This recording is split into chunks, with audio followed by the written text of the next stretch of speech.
Hi, I'm Renee Jones, and today joining me is Peter Jennings, the Executive Director of the Australian Strategic Policy Institute. On the 20th of January, Donald Trump took office as the 45th President of the United States, leaving many unanswered questions about the effects of a Trump administration on the security and prosperity of various regions around the world.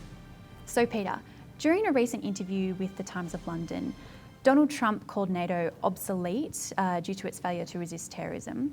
He repeated previous claims that NATO members weren't financially shouldering a fair share of the burden, but he also maintained that NATO was very important to him. Is Trump likely to withdraw American support for NATO? I think the honest answer at this stage, Renee, is who knows.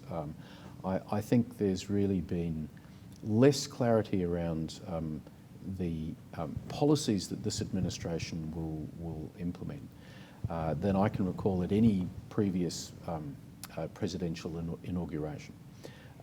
And Trump's style of sort of thinking things through as he tweets messages or indeed gives interviews to the Times means that we've now got quite inconsistent evidence based on his own words about what he's going to do.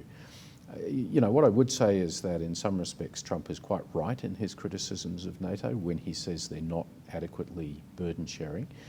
There are 28 NATO countries, and of those only 5, one of which is the United States, are actually spending 2% of gross national product on defence. And that's sort of been taken as the benchmark of what's acceptable. The other 23 NATO nations, to one degree or another, have been free riding on American security. And that's the basis of, I think, a lot of Trump's frustration.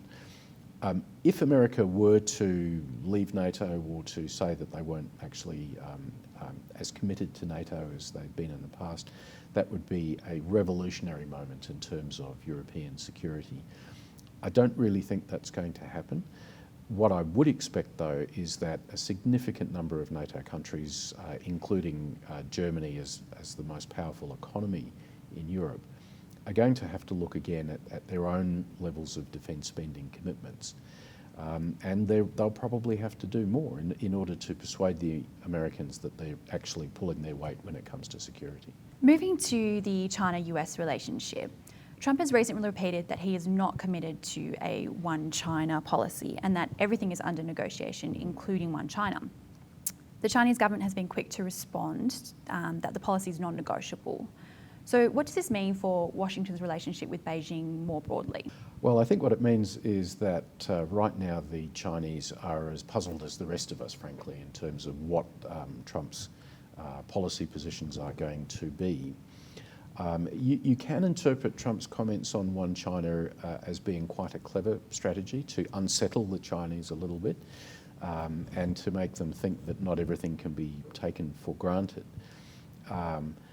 And so when China says that one China is not up for negotiation, well, clearly this is a threshold issue for them, but nor is it Beijing's right to simply lay down the law about what one China means in terms of the kind of contact that the Americans can have with the Taiwanese president or the Taiwanese administration. So I think what we're getting here is a sense of Trump seeing himself as a tough negotiator and kind of saying to the Chinese, no, don't you take me for granted. I'm going to come forward with my own views about how our relationship works. I think that's got the Chinese rather unsettled. But being unsettled in that sense may be no bad thing. So what will this mean for US relations with Taipei? Well, I think coming up pretty quickly will be the possibility of significant amounts of US weapons sales to the Taiwanese military, which, to be honest, is now starting to look rather antiquated. The Taiwanese military has relied on the United States for decades to really be the principal provider of its military equipment. Under the Obama administration, that was US weapons supplies were kept to the absolute minimum. And now we're coming to a point where the Taiwanese military is looking for wholesale modernisation, which of course China is not brilliantly happy about. But I do believe we'll see, as we have with past Republican administrations, an interest in selling more.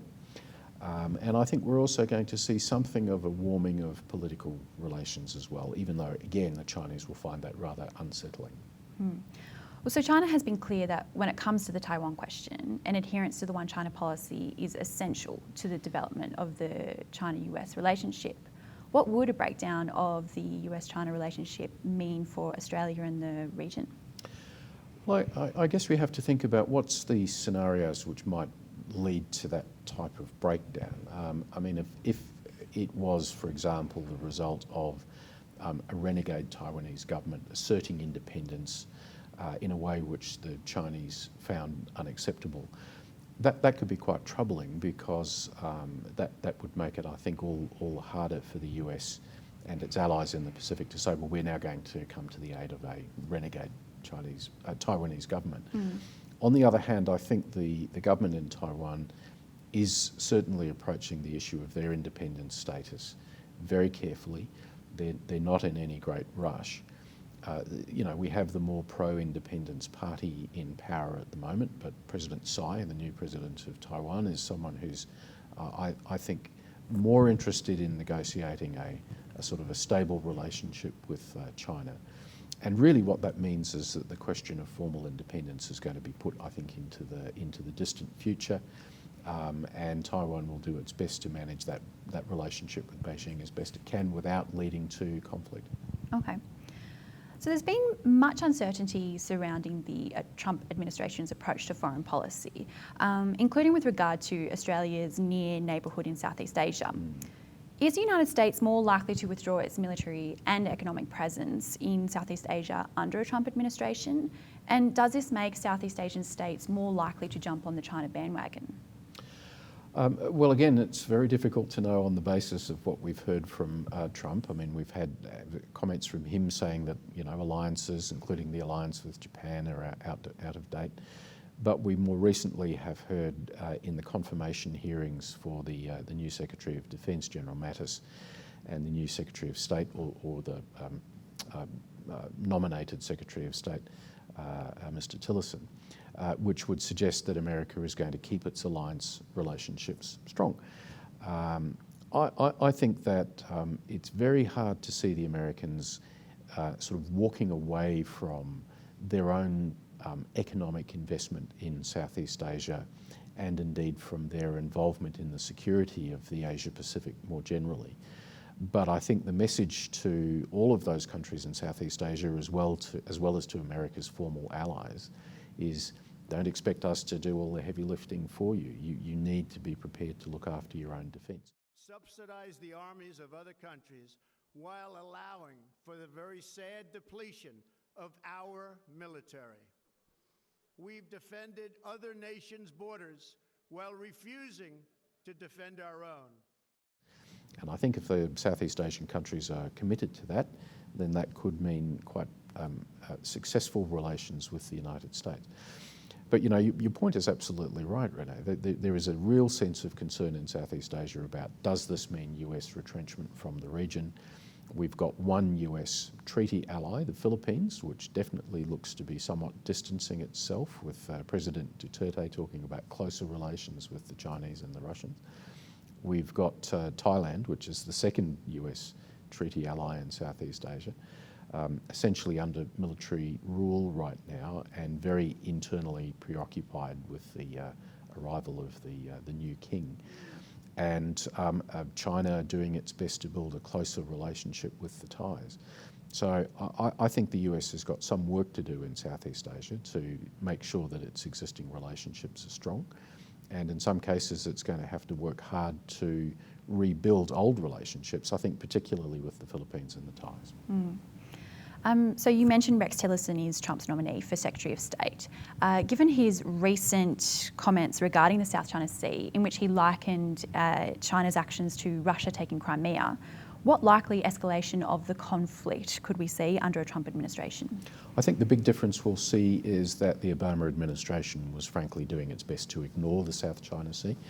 They, in the last 2 years, had really dismissed the region as being a fight over a bunch of rocks and shoals, and why would you put the US-China relationship at risk over that? Of course, what we've seen is that China has been able to take those rocks and shoals and build air bases over them. And all of a sudden it's become a much more consequential issue, really over who controls the airspace over the South China Sea. If you control the airspace, you control the sea. I think that means the Trump administration has now got more work to do to actually say to China, well, you've taken this opportunism too far. We, the United States, and frankly every other country in the region except for China, believe that freedom of navigation through the South China Sea is an international legal right. And I think this is going to lead to a period of pretty tough, really tough negotiations between Beijing and Washington. Is Tillerson right when he says, well, the Chinese can't be given access to these islands? Well, it's very hard to see how they can have that taken away from them. I mean, these are disputed territories with other countries claiming them as well. So I think, you know, what we're going to have is probably one of the first really tough tests of the Trump administration will be how hard it feels it can go on the South China Sea and whether or not there's some compromise they can reach with China which will settle the issue back down. So moving more to Australia, what impacts do you think the Trump administration will have on the ANZUS alliance? And how can the Turnbull government leverage the 65-year-old pact to maintain its largest security guarantor attention on our new region? Well, I think in terms of Australia's approach to the US, we have some good messages to sell. We can say, like those NATO countries, we are spending 2% of our gross national product on defence. And we can also say that we've been working very hard with the Americans in the air role in Syria and Iraq. So the first message that I think Prime Minister Turnbull needs to deliver is to say we are pulling our weight in terms of defence and security. There's another positive for Australia, which is that we have an incredibly strong brand in Washington, DC. We're well regarded. Even when the Americans tend not to know us very well. It seems it's just one of the great good fortunes of Australia's position in the United States. But all of that said, I think we are also going to have to work harder. So when, as I think is very likely, the Trump administration rings our Prime Minister and says, well, what are you guys going to do in the South China Sea? I think we need to have a better set of talking points than simply saying, well, we're calling for peace and stability and basically hoping that the problem will go away. So I think the lesson for Australia is we can sustain a strong defence relationship, but we should expect, as will every other US ally in the world, we should expect that we'll be called on to do more. And in our own security interests, we should be prepared to do that. And finally, has Australia done enough to prepare for a Trump presidency? I think we could have done better than we seem to have done. I mean, we're now at the point of the inauguration. It's been weeks and weeks since the election. And as far as I can tell, the one thing that seems to have happened has been a brief 10 to 15 minute phone call the day or so after the election between our Prime Minister and the then President-elect. My view is Mr Turnbull should be getting onto a plane to go to Washington as quickly as he can to cement a stronger relationship with the United States. And frankly, it's a bit disappointing that an Australian minister has not sought to make contact, direct face-to-face contact with the Trump team as they have been preparing to move into office. So we can't afford to be passive in this situation. And I think that means the sooner we can get face-to-face contact with the administration, the better. Great. Thank you for joining me today, Peter. And thank you for watching. Don't forget to subscribe to the ASPI YouTube channel and check out ASPI's blog, The Strategist.